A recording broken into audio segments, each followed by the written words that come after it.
welcome back as we adjourn here. Moving on to item 15 from the Resource Management Agency. It's to receive an update on the general plan implementation.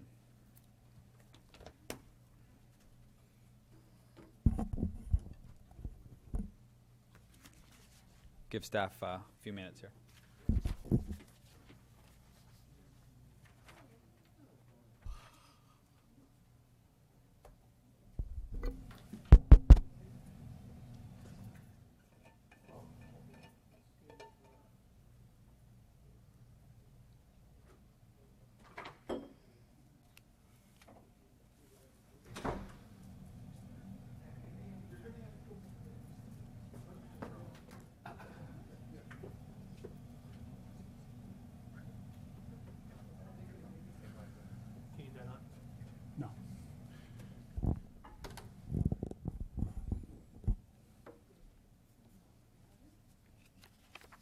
Thank you, Mr. Chairman. When I thought I was going to be on before lunch, and the last item between you and lunch, I brought only a couple of notes. But now that lunch is over, I have a little more extensive presentation. Oh, geez. Good. We have time. When's dinner? Now, I'm teasing you. You know that. Yes. But most of that is general plan. So it's a complex document and worthy of all of your attention. So this is your monthly update on general plan implementation. I'm going to start back almost a month ago with the evening meeting that you had with the Planning Commission, the joint meeting with the Planning Commission, and all those crazy sheets that we did for the voting and stuff with the sticky dots. I thought personally that was a very, very worthwhile exercise. I was surprised by some of the results, and so it was fascinating to me and fascinating to staff, and thank you very much for that direction. I'd like to sort of skip through the very short 5-page staff report to actually the last page, which is the results of that voting, and you can see on that housing and creating opportunities for housing rise above everything else in terms of priorities for both the board and commission, and frankly for staff. That's a critical issue for the community, particularly as plays out for emergency housing and lower income farm worker housing and transitional housing kinds of issues. As you know well, most of what the market is building, virtually all of what the market is building, is very large homes that are not affordable to many members of the community, and so this is an area of emphasis. More surprising to me, but I think very appropriate, are the items about the wine and hospitality combining district and some of the other various trails master plans and recreational venue plans and stuff that rose to the top. We're taking all of these items as sort of groups and programming them into individual work tasks, if you will, and we'll be preparing schedules and individual work plans that combine them into logical planning groups and work efforts, and bringing those individually to you, as I say, over the next several months. I don't have the schedule or the detailed work plans for you today. Hopefully we will have that for you at least in an outline form for the May meeting, and we've already, not sitting back on our laurels here, we're already advancing a lot of this work. The Affordable Housing Ordinance is coming before the Commission again this month and into May. A variety of things are moving forward on various fronts. There are a couple of places where it's pretty critical that we make some on-the-ground kind of investments in general plan. One of the things that came up yesterday was with regard to a development up along Fairview Road where there's a very large water main and a pumping station. The staff tells me, I was not here for this 5-10 years ago, but staff tells me that the conversation at that time was, we don't need to think about this water station right now. We'll deal with it when the maps come out. when the development is all, when we're designing the development. Well, here we are 5-10 years later, and the design is out, the pumping station is still in place. The road that should go through part of that pumping station actually has to go around it because we can't, at this point, we didn't plan ahead, can't move the pumping station. It would just be hideously expensive. So what we're trying to do is think in on the ground in those kinds of terms for other parts of the community, Bolsa, Union, South Side, and so on. Fairview Road as a corridor, and think comprehensively about what needs to be moved, what needs to be put in place. The perfect example is the Rosa Morada Fire Station. We had thought a lot about the location of that and response times and so on with regard to the future development up there. Perfect location. In the South Side, for example, another example, we've talked to the school district, and they need capacity. The Ladd Lane School, the South Side School, are at or near capacity, and if there's further development to occur in that part of the town, they will need to figure out some solutions. So now is the time, rather than wait for the development to all be designed, now is the time to think about school capacity, siting if that's necessary, and so on. And so we will be bringing forward both general plan amendments and zoning ordinance amendments and other conversations to talk about those very specific things as well as broader brushstrokes for implementing the plan. That's sort of a 30,000 foot level, I guess, or maybe 10,000 foot level on what we're doing. I'd be happy to respond to questions if you have any. Are there any questions by members of the board at this time? Supervisor Vitale? Yeah, thank you. I don't know if it's a question as much as a statement.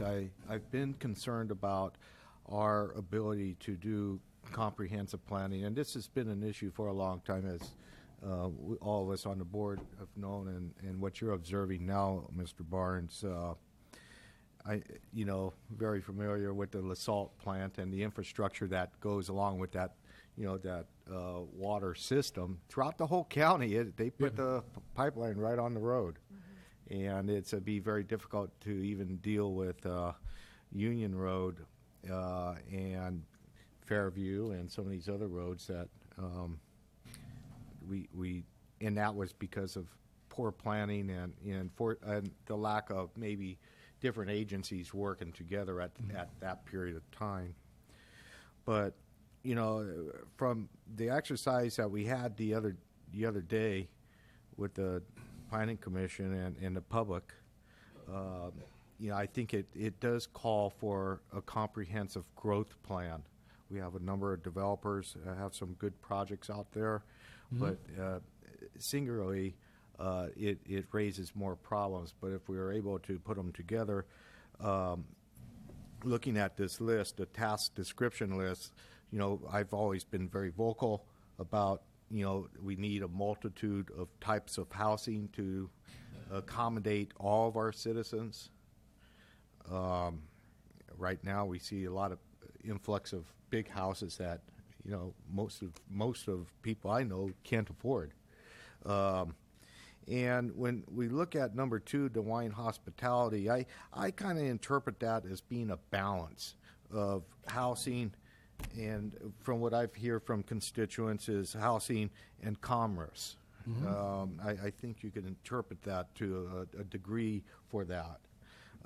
That if we do have a community that's and growth in certain areas of the county and on the outskirts, maybe there needs to be some accommodation within zoning for retail and services that are needed. And of course, public safety and traffic circulation, and we do need to pay attention to schools. And some of that is I kind of blame on the schools because obviously, they see these projects that are being developed over a long period of time. People have been working on this for some time, and now we're being aware that, well, geez, maybe we need to plan on future schools and have a plan even further out into the future. So hopefully we sounds like we're getting our act together. Earlier today, you had the program, the software to try to track some of this planning efforts, and hopefully we do it right. We only get one shot. Got to do it right the first time.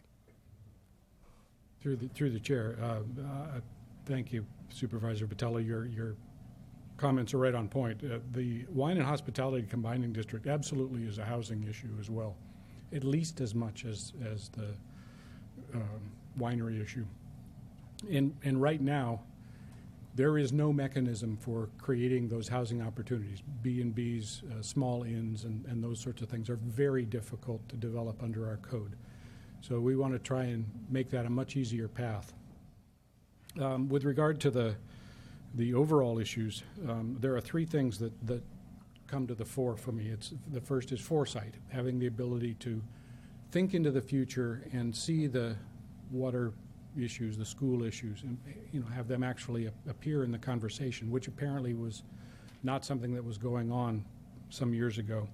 Secondly, and very critical, is the partnership issues that you allude to. Being in a conversation with the school district, being in a conversation with landowners and developers, so that we don't put out affordable housing requirements, for example, that just don't make any sense. We need to have programs that work. And the third, in more specifically, is public engagement and creating a real forum for honest conversation about what the community wants, how the community should be shaped, and again, not limiting to just this lot line and the shape of that lot and the width of that street, but overall issues: parks, schools, wine and hospitality, the whole 9 yards. Thank you, Mr. Chairman. So, any other questions or comments at this time? A comment, Mr. Chair.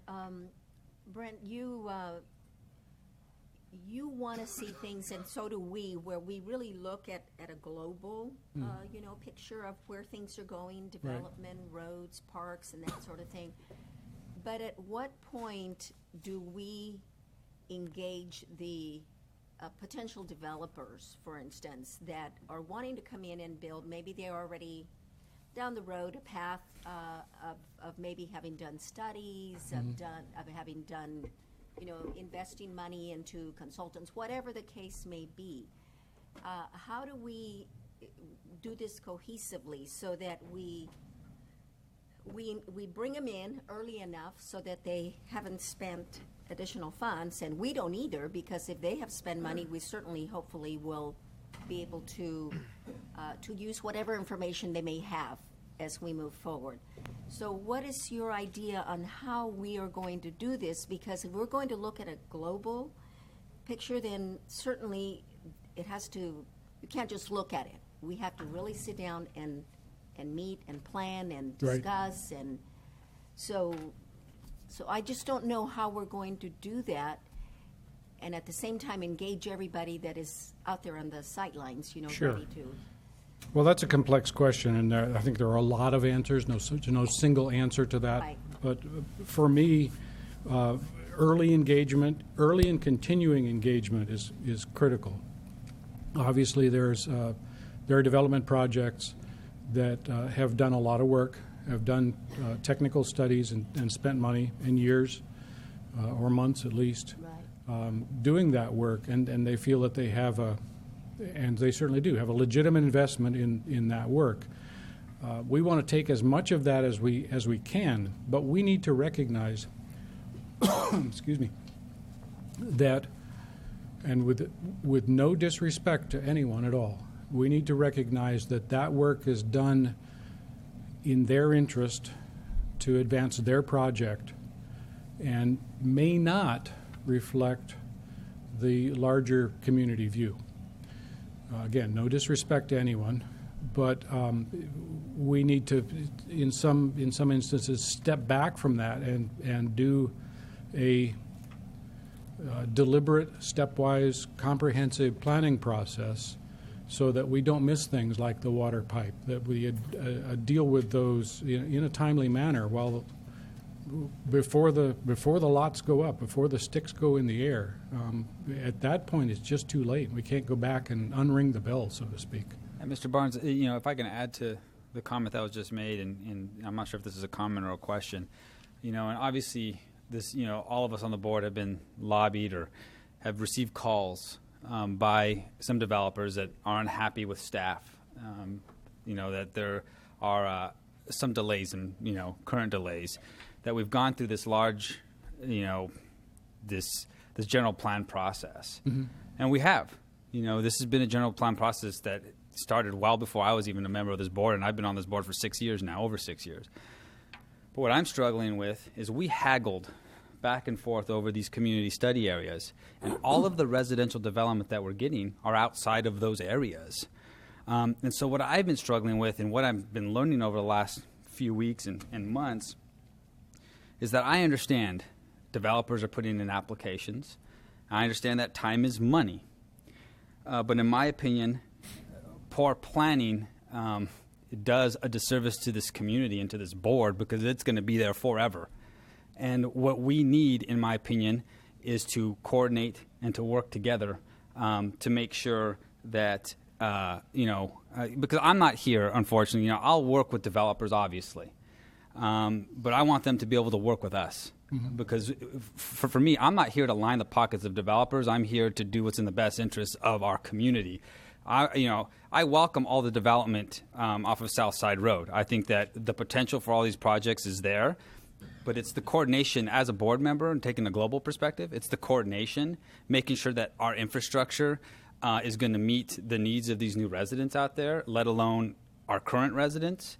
The schools is something I hadn't thought about. I know that the Hollister School District recently has said that they're exploring new sites for new schools.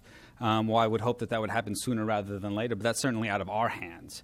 But maybe, working with school district, primarily the Hollister School District, but I think that coordination needs to occur, because I would hate for us to do what the city of Hollister did in the late 90s or the mid-90s, where you had this exponential growth at the city level, and it resulted in nothing but disaster. Sewer spill, overcapacity. We had a 10-year moratorium. We want to avoid these things, and I think that we're in a position to avoid these things if we do a little bit more work to coordinate in this specific area, and to be proactive rather than reactive. I think that is extremely important. And by rushing these developments in, I think is a mistake. And I think it may take a little bit time. I think it may take a little bit more work and coordination, especially from our level with the Planning Commission. Mm-hmm. I know that the Planning Commission is having a meeting on May 11th. Mm-hmm. They are specifically going to consider some plans for the South Side area. And I think that we've got to, we've got to see what we can do to make sure that we do the right thing, especially in this area and throughout the county. So, from my perspective, mea culpa, full disclosure, I'm a planner, so take that for what you like. I believe that planning is an investment in the future, and it's a good investment. It happens before things get locked in, while decisions can still be made and while there's still flexibility. Let me give you one more example from the South Side area. The Enterprise Road now ends westbound at South Side Road. If there were to be hundreds and hundreds of housing units down there, it might be worthwhile to have Enterprise Road extend west from there, perhaps all the way over to San Benito Street. That's not in the general plan right now. There is nothing in the general plan, no line on the map. So should we be limited by that fact, or should we go back and look at the map and figure out if that's something that makes sense? Should Ladd Lane extend south to that future Enterprise Road if it were to be built? We need to create the framework for a community, and we don't have that in many places in the county. Mr. Chair.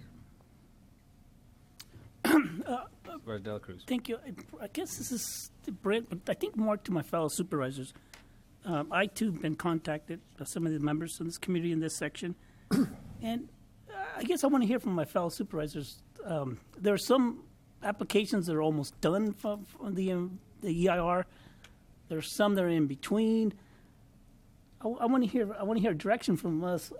What do we do to those applicants? Do we say, sorry, you're on hold until we do all this other stuff?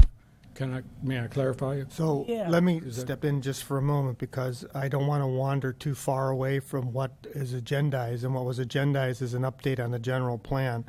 I don't know that we can get into talking about specific development and specific applications and where the status is on the south side, which is, part of the general plan, but not really what was agendized for today. So just be a careful. general statement. Can you respond in a general statement, I guess? What do we, those... I can try. Be ready to cut me off.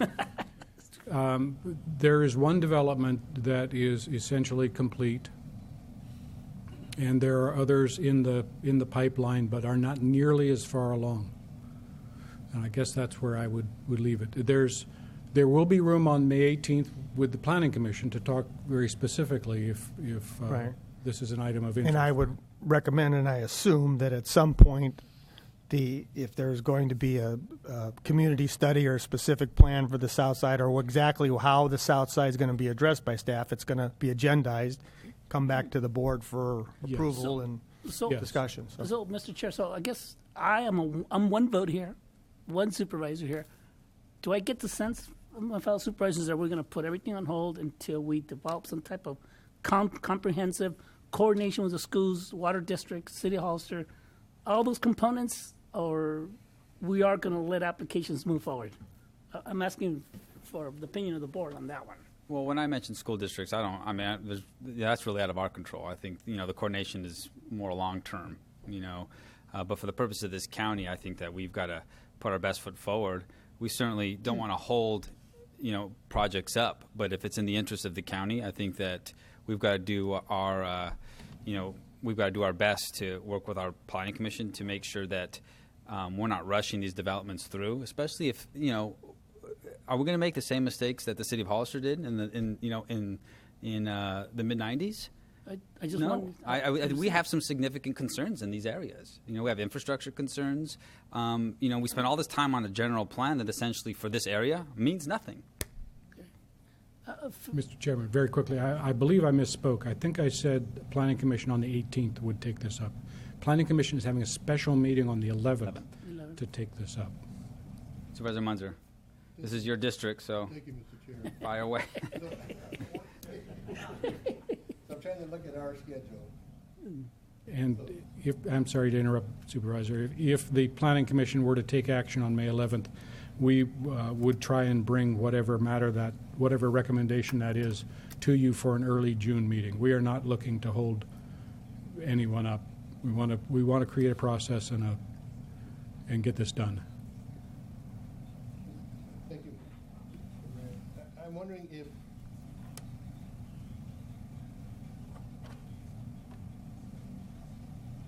so if I'm looking at our schedule right, our next regularly scheduled meeting after the 11th is the 24th. That would be perfect. I'm in Italy. So can we have an update of what happened at the County Commission meeting of the 11th? Have this agendized so that we can discuss the South Side development area. I Go into more detail. Yeah, so my understanding is what the Planning Commission would decide would be a recommendation to the board. So it's going to come to you one way or the other. I mean, it's going to come. It's just a question of time. And then that I don't know exactly how the issues are going to be framed in front of the Planning Commission, but I assume that the essential question is what does the Planning Commission and board want to do about Southside? How does it want to proceed? What type of study, if any, does it want to embark upon, and so on and so forth? And the Planning Commission will make a recommendation to the board, and the board, once it gets in front of the board can make any decision it wants on that. So literally, excuse me, Supervisor, literally we have to wait till after May 11th to know what the commission recommendation is, if any, and we have to put that specific recommendation into a public notice in order to bring it to the board for action. So, no. So it has to be we could write 5, 6, 7 different things and try and guess what the commission is going to do, but I don't think that's a productive way to approach it. We have to wait till after. And then the first meeting in June, I think, is the 3rd, I think. And so I would possibly recommend doing a special meeting, maybe in the evening. We could do that. Accommodate public, if that's okay with the rest of the board. Because, I mean, this is an important issue. It's an important topic. So I think that it warrants, a special meeting in the evening. So just so we could dedicate that meeting just for this issue. Perfect. Mr. Chair, If I still have the floor, I'm sorry, Supervisor Dela Cruz. So I think what's before us is we have 3 applicants that are in the audience today that are at different levels. Hopefully I don't go too far on here. But I think. Is your mic on? Turn your mic on. Is your mic on? Sorry. Okay, so we have 3 applicants in the audience that are at different stages of their application, and I think we need to resolve their process of going forward, and then the rest of them that are on this page that we have in front of us, need to be studied in more detail, I feel. But we do need to resolve these 3, and my understanding is that there's a attempt by the Planning Commission to kind of do that, and I think that's what their special meeting is for. So I'm hoping that we get a recommendation from the Planning Commission that we can act on. Is that kind of? I'm not entirely sure what the question is, but Well, I feel the 3 applicants that are here today, right. we have to figure out some way, because they are a couple years down the process. They waited for the general plan to get done. They were told by staff at the time that Southside area was part of the general plan for the growth. So we have to come up with some definitive answer. We can't string them along. Okay, I understand. So I'm not prepared today, and I don't think it's agendized, to talk about individual projects. No, and that's what I'm asking for. Okay. What I'm saying is, because my understanding is the Planning Commission is going to deal with this to some degree.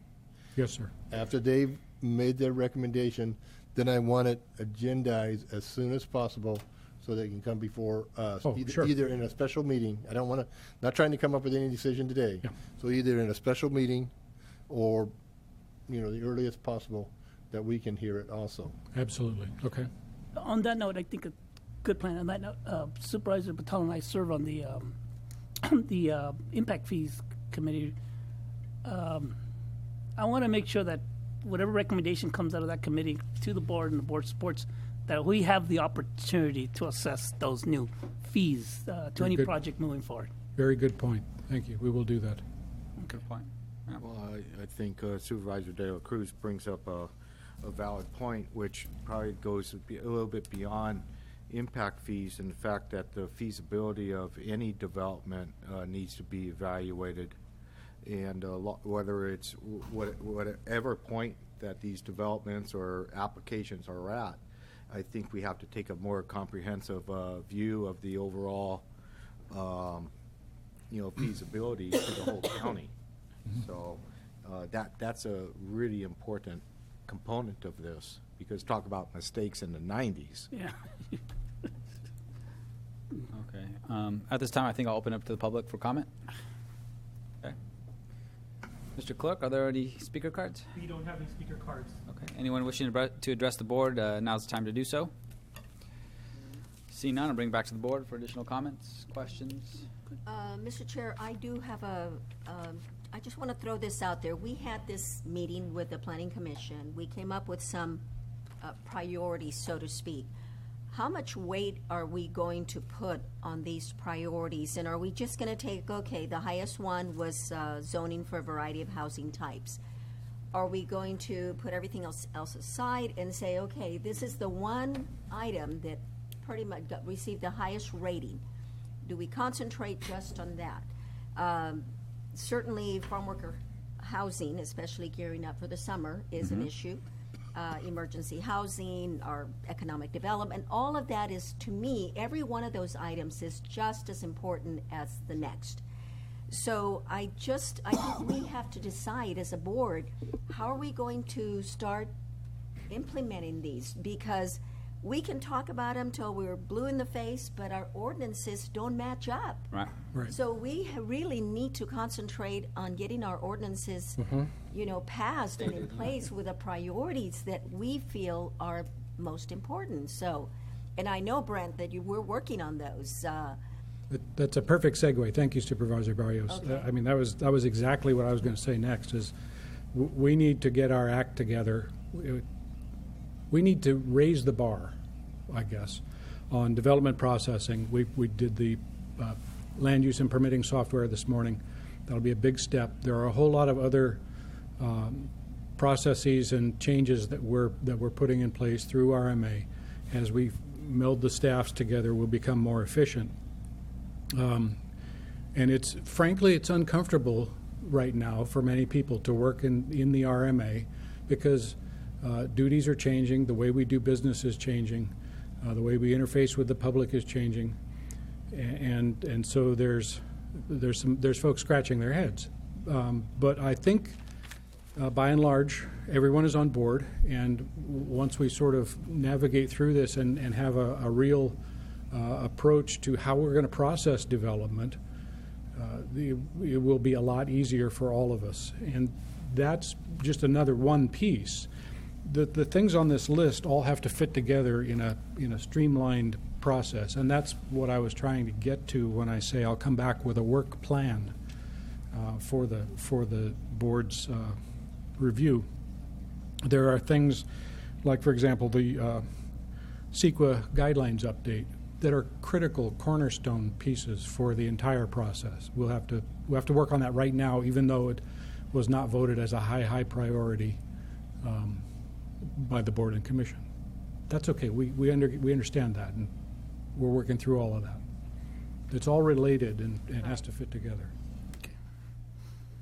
And so, Brent, I know that you had mentioned possibly in a future meeting developing some kind of like timeline and kind of like a work plan for each one of these items, which kind of goes with what was just said as far as prioritizing which ones. And, because I think part of that process also is how much this is going to cost to update a lot of these ordinances and to get this stuff cleaned up.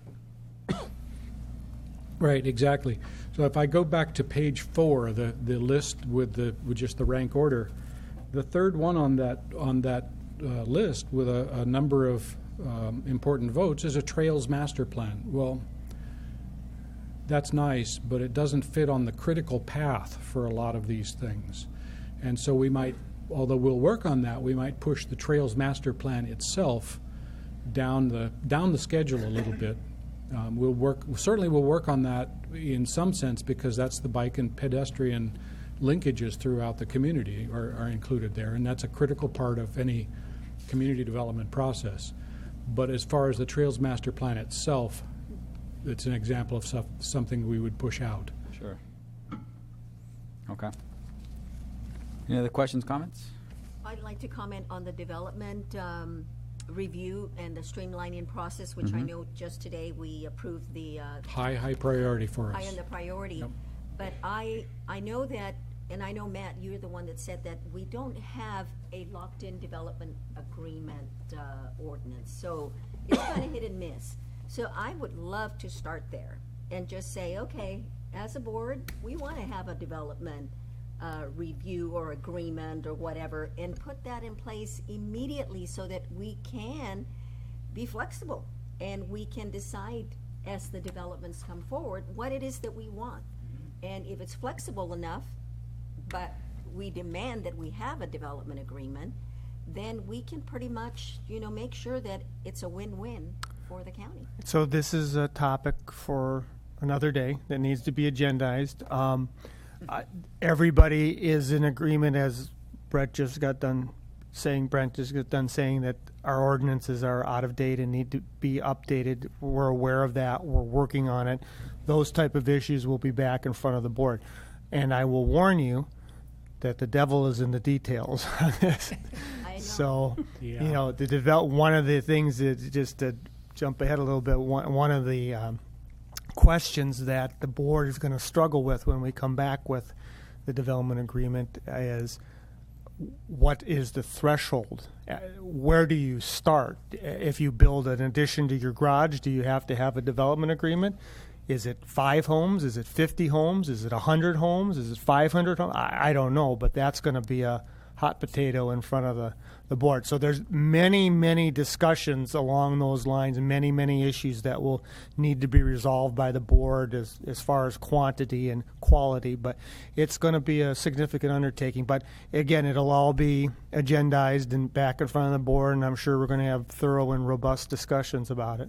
If I might just add to that comment, I think that's very, very important, and I think that our homework before we bring back a DA ordinance is to create a level of comfort with the board and with the commission about development processing, so that we know what we're asking, and then we can streamline that development agreement process if that's the way the board chooses to go forward, so that it doesn't become a 2-year process, so that it can apply to smaller projects without a lot of financial and time investment. Supervisor Patella? Yeah, I think Supervisor Barrios, if I was trying to follow where you're going, it's not so much as much as the development agreement, what threshold, but the development, process and review. And the sense that I've had with folks here and others is that they feel like they've been through this development process, and it's now we're changing the rules again, and there's a frustration. And I share that frustration. I think it's unfair. It's going to be unfair. I don't think we're going to be able to change that part of it. I think no matter where we draw the line, it's going to be unfair. Yeah. Perceived as unfair. So. But we're making an omelet and we're scrambling some eggs right now. I had a person that's in just the beginning thought process of a development. In fact, it's for a commercial application. Actually, it's not housing. Is probably to make contact with you to try to set up a meeting. What can we expect? How do we go through it as far as the streamlining process and development review, and that's what the big question is out there for people that are already working on projects and people that are contemplating projects.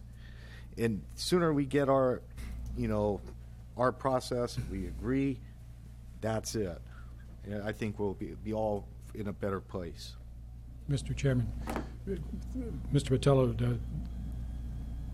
I have, over the last weekend, I moved my office from upstairs to downstairs to the office directly adjacent to the public counter, partly so that I could be more directly involved in all of those conversations.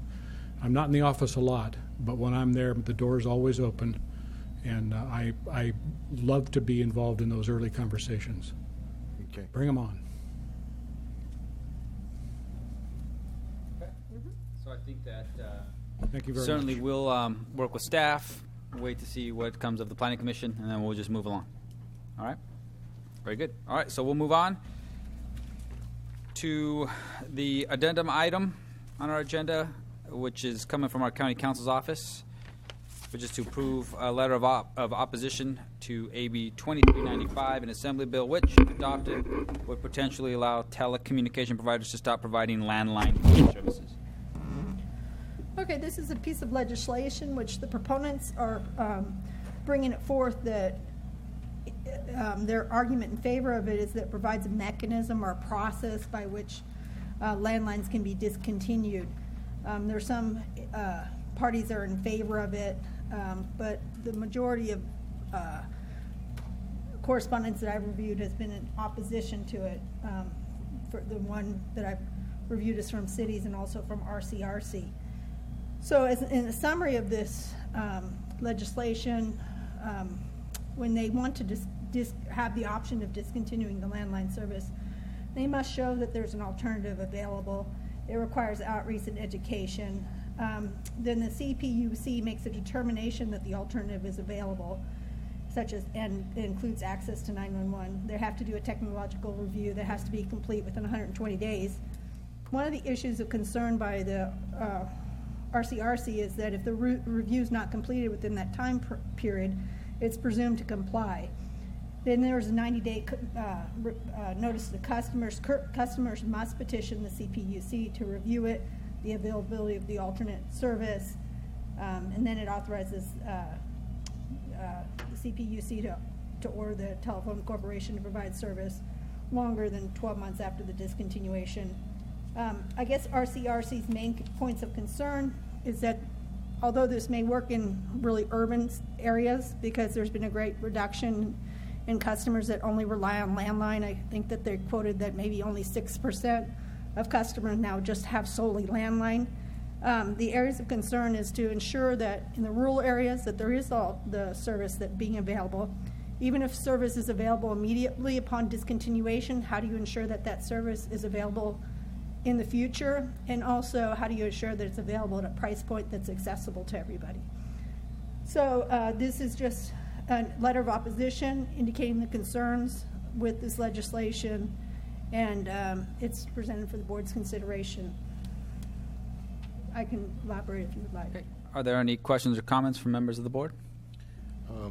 I have a comment.